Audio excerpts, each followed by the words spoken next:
قال اللہ تعالی وفی ذلک فلیتنافس المتنافسون، اللہ تعالیٰ نے ارشاد فرمایا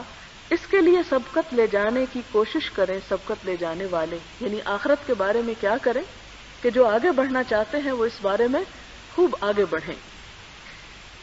حضرت سہل بن سعد رضی اللہ تعالیٰ عنہ سے روایت ہے کہ رسول اللہ صلی اللہ علیہ وسلم کی خدمت میں مشروب پیش کیا گیا، آپ نے اس میں سے نوش فرمایا۔ آپ کے دائیں جانب ایک بچہ بیٹھا تھا اور بائیں جانب بزرگ لوگ بیٹھے تھے۔ آپ نے بچے سے فرمایا کیا تم مجھے اجازت دیتے ہو کہ میں یہ مشروب ان بزرگوں کو دے دوں، کیونکہ یہ حق ہے ایک مجلس میں بیٹھ کر کھانے والوں کا کہ انسان جب کوئی چیز دے تو اپنے دائیں ہاتھ والے کو دے، یعنی اللہ تعالیٰ نے اس کا یہ حق رکھا ہے۔ لیکن اگر وہ سمجھتا کہ بائیں ہاتھ عمر میں بڑے ہیں یا عزت اور مرتبے کے اعتبار سے تو دائیں والے سے پوچھ کر دیا جائے۔ بچے نے عرض کیا نہیں خدا کی قسم یا رسول اللہ صلی اللہ علیہ وسلم، آپ کی طرف سے اپنے حصے پر میں کسی کو ترجیح نہیں دوں گا، یعنی جو چیز آپ مجھے دیں گے وہ حق میں اپنا نہیں چھوڑوں گا۔ تو رسول اللہ صلی اللہ علیہ وسلم نے مشروب کا برتن اس بچے کے ہاتھ پر رکھ دیا کیونکہ وہ اس کے لیے ایک بابرکت چیز تھی۔ حضرت ابو ہریرہ رضی اللہ تعالیٰ عنہ سے روایت ہے، کہتے ہیں کہ آپ صلی اللہ علیہ وسلم نے فرمایا کہ حضرت ایوب علیہ السلام کپڑے اتار کر غسل کر رہے تھے کہ ایک سونے کی مکڑی ان کے اوپر آ گئی۔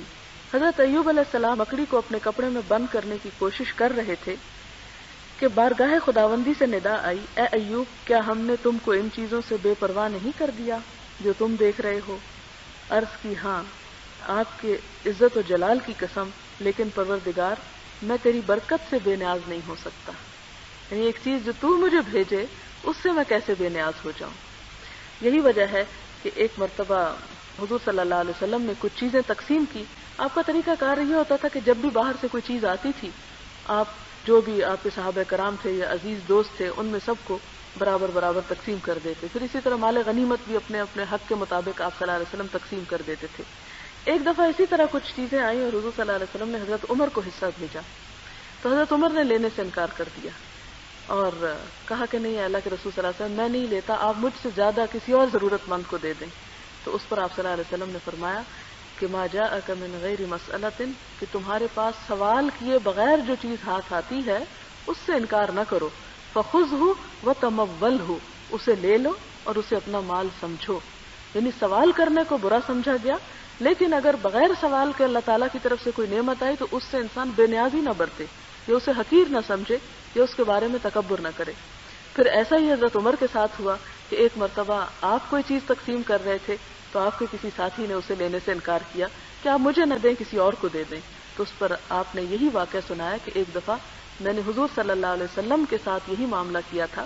کہ آپ مجھے دے رہے تھے اور میں نہیں لینا چاہتا تھا، تو آپ نے مجھے یہی کہا کہ جو تمہیں مانگے بغیر دیا جاتا ہے اس سے انکار نہ کرو، کیونکہ یہ یعنی اس طرح کی کسی چیز کا آنا دراصل اللہ تعالیٰ کی ایک خاص رحمت ہوتی ہے اور اللہ تعالیٰ کی طرف سے ایک برکت کی چیز ہوتی ہے، جس کے بارے میں فرمایا کہ جس طرح حضرت ایوب نے کہا کہ اللہ تعالیٰ میں آپ کی برکت سے بے نیاز نہیں ہو سکتا، جو چیز تو نے اچانک بھیج دی اس کو بھلا میں کیوں چھوڑ دوں۔ یعنی کہ حریص نہیں انسان کو ہونا چاہیے، لالچی نہیں ہونا چاہیے، یعنی کہ جس کے بارے میں خاص طور پر آتا ہے کہ اگر کوئی شخص